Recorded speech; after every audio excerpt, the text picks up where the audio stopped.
రామ్ నారాయణ్ రామ్. కృష్ణుని మాటల్లో సంప్రదాయాల పేరుతో ఎలాంటి తాటిమం లేదు. ఈ తాటిమం చెప్పే వారు వినే వారే కల్పించారు. భగవద్గీత సారాంశం ఒక్క మాటలోనే నిక్షిప్తమై ఉంది.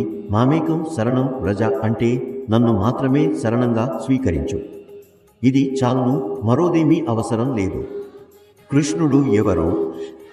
మీరెవరు? కృష్ణులే. ప్రతి మనిషి కృష్ణుడే. ఆయన అనంతుడు, వర్ణరహితుడు, నిర్వచనాలకు అతీతుడు. ఈ కృష్ణుడే చెబుతాడు సర్వధర్మాం పరిత్యజ.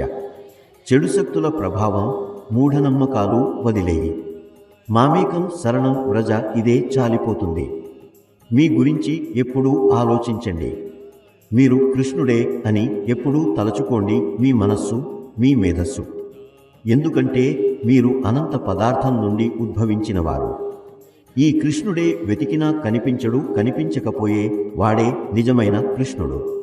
గీత అంటే త్యాగం. ఈ గీతలో కృష్ణుడు అంటాడు, అన్నింటినీ వదిలి త్యాగ భూమిలో నన్ను స్మరించు. త్యాగమే కృష్ణుడు. జీవాత్మలు, యోగులు, ఋషులు త్యాగాన్ని స్వీకరించిన తర్వాతే ఇక్కడికి వచ్చారు. ఎందుకంటే వాళ్ళంతా తక్కువగా కాక క్రమంగా అన్నింటినీ వదిలి ఇక్కడికి వచ్చారు. మేము ధరించేది త్యాగపు వస్త్రమే. మేము తండ్రి, తల్లి, తాతలను వదిలేస్తున్నాం. ఏదీ శాశ్వతం కాదు. పట్టుకోవడం, వదలడం, ఇందులోనే రహస్యముంది. ఇదే గీత. పరిత్యాగం చేసి స్మరించు అంటే నీవు త్యాగంలోనే ఉన్నావన్న విషయాన్ని గుర్తుంచుకో.